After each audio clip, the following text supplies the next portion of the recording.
আসসালামু আলাইকুম। আজ ৩০ নভেম্বর ২০২৫ রবিবার। আজকের প্রধান প্রধান খবর নিয়ে উপস্থিত হয়েছি আমি আনোয়ার বাবু। প্রথমেই সংবাদ শিরোনাম, এরপর বিস্তারিত। খালেদা জিয়া কথা বলেছেন, তবে এখনো সংকট আছে। খালেদা জিয়ার শারীরিক অবস্থা গত ৩ দিনের চেয়ে সামান্য উন্নতি। এখনো সামগ্রিক সংকট কাটেনি, টানা ৪ দিন ডায়ালাইসিস। যাবজ্জীবন সাজাপ্রাপ্ত হলমার্ক গ্রুপের এমডি তানভীর মাহমুদ মারা গেছে। তফসিলের পরই অভিযান, আইন শৃঙ্খলা পরিস্থিতি। এইচএসসির বৃত্তি পাচ্ছেন ১০,৫০০ শিক্ষার্থী। ত্রয়োদশ জাতীয় সংসদ নির্বাচন ও গণভোটের তফসিল ডিসেম্বরের দ্বিতীয় সপ্তাহে ঘোষণা করা হতে পারে বলে জানিয়েছেন প্রধান নির্বাচন কমিশনার এএমএম নাসির উদ্দিন। ফেসবুকে তারেক রহমানের স্ট্যাটাস, দেশে ফেরার সিদ্ধান্ত একক নিয়ন্ত্রণে নেই। বছরে ৫০ লাখ টাকা পর্যন্ত অনুদানের ক্ষেত্রে এখন থেকে বেসরকারি সংস্থাগুলোকে অর্থাৎ এনজিওগুলোকে আর এনজিওগুলোর অনুমোদন নিতে হবে না, এমন বিধান রেখে গতকাল শনিবার বৈদেশিক অনুদান রেগুলেশন অধ্যাদেশ ২০২৫-এর খসড়া নীতিগত ও চূড়ান্তভাবে অনুমোদন করেছে উপদেষ্টা পরিষদ। আগামীকাল ১ ডিসেম্বর থেকে পর্যটকবাহী জাহাজ যাবে সেন্ট মার্টিনে, মানতে হবে ১২ নির্দেশনা।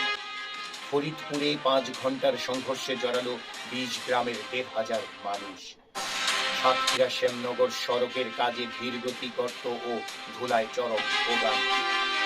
বুড়িমারি স্থলবন্দরের খবর, ভারতের অনুমতি না মেলায় আটকে গেছে ভুটানগামী থাই পণ্য। চুয়াডাঙ্গার জীবননগর সীমান্তে বিএসএফ এর গুলিতে বাংলাদেশি নিহত।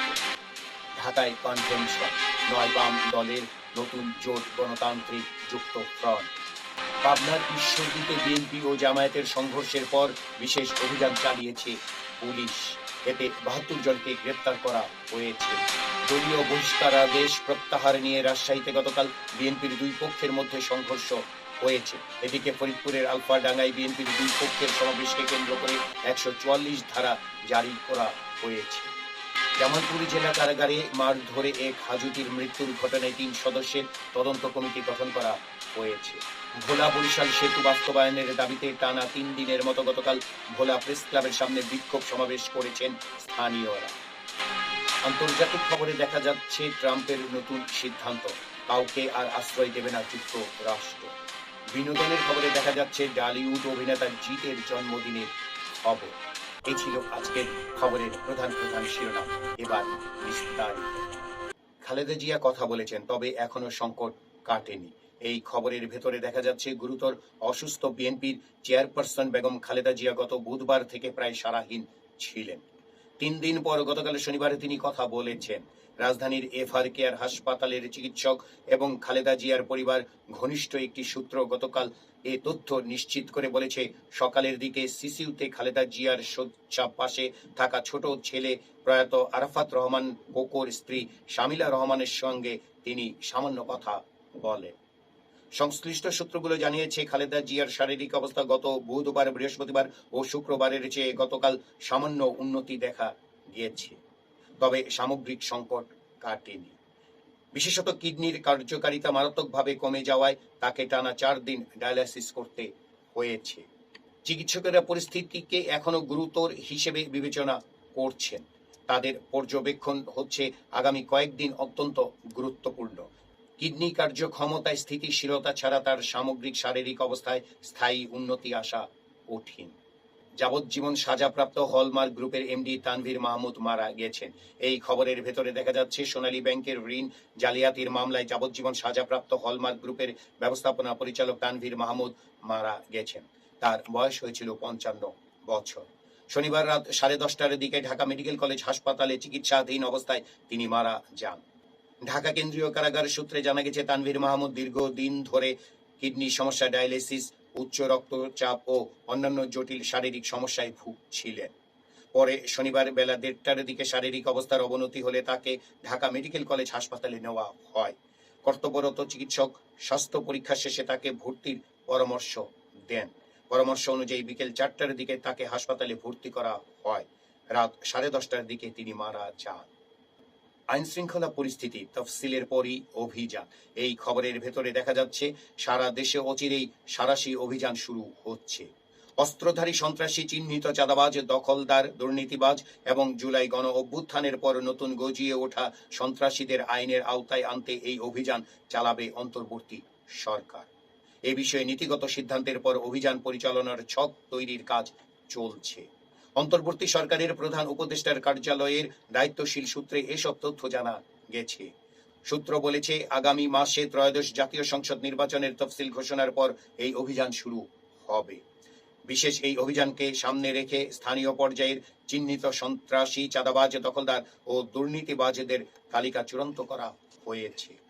ফেসবুকে তারেক রহমান, দেশে ফেরার সিদ্ধান্ত একক নিয়ন্ত্রণে নেই। এই খবরের ভেতরে দেখা যাচ্ছে রাজধানীর এভারকেয়ার হাসপাতালে সংকটাপন্ন অবস্থায় চিকিৎসাধীন বিএনপির চেয়ারপারসন বেগম খালেদা জিয়া। মায়ের এমন অবস্থায় তার বড় ছেলে ও বিএনপির ভারপ্রাপ্ত চেয়ারম্যান তারেক রহমানের দেশে ফেরার বিষয়টি আবার আলোচনায় এসেছে, কিন্তু তিনি বলেছেন এ বিষয়ে সিদ্ধান্ত নেওয়ার সুযোগ তার একক নিয়ন্ত্রণাধীন নয়। রাজনৈতিক পরিস্থিতির প্রত্যাশিত উন্নতি হলেই তার দেশে ফেরার প্রতীক্ষার অবসান ঘটবে। গতকাল শনিবার সকালে ফেসবুকে নিজের ভেরিফাইড পেজে এক পোস্টে দেশে ফেরার বিষয়ে ব্যাখ্যা করেন তারেক রহমান। ফরিদপুরে 5 ঘন্টার সংঘর্ষে জড়ালো 20 গ্রামের 1,500 মানুষ। এই খবরের ভেতরে দেখা যাচ্ছে ফরিদপুরের সালথায় আধিপত্য বিস্তারকে কেন্দ্র করে দুই পক্ষের মধ্যে ব্যাপক সংঘর্ষ হয়েছে। গতকাল শনিবার উপজেলার গট্টি ইউনিয়নে এ সংঘর্ষ হয়। 20 গ্রামের প্রায় 1,500 মানুষ এতে অংশ নেয়। ইউনিয়নের বালিয়াগট্টি বাজার, বালিয়া, দোহারগট্টি গ্রাম সহ 5টি এলাকায় চলা এই সংঘর্ষে আহত হয় শতাধিক মানুষ। তাদের মধ্যে 50 জনকে ফরিদপুর মেডিকেল কলেজ হাসপাতালে নেওয়া হয়েছে। এ সময় কমপক্ষে 20টি বাড়িঘর ভাঙচুর ও লুটপাটের ঘটনা ঘটে। সকাল 7টার দিকে শুরু হওয়া এই সংঘর্ষ পুলিশের হস্তক্ষেপে দুপুর 12টার দিকে নিয়ন্ত্রণে আসে। বিনোদনের খবর, ঢালিউড অভিনেতা জিৎ এর জন্মদিন আজ। 1978 সালে কলকাতায় তার জন্ম। মডেলিং দিয়ে বিনোদন অঙ্গনে পথ চলা শুরু। প্রথম অভিনয় 20 বৃক্ষ সিরিয়ালে। তেলুগু সিনেমা চান্দু দিয়ে বড় পর্দায় অভিষেক হয় তার। সিনেমাটি বক্স অফিসে ব্যর্থ হওয়ার পর আবার বাংলায় ফেরেন। হরনাথ চক্রবর্তীর সাথী সিনেমা দিয়ে পরিচিতি পান জিৎ। এই ছিল আজকের খবরের প্রধান শিরোনাম এবং খবর। আমাদের এই খবর নিয়ে আপনাদের যদি কোনো মতামত থাকে তাহলে কমেন্ট বক্সে জানাতে পারেন।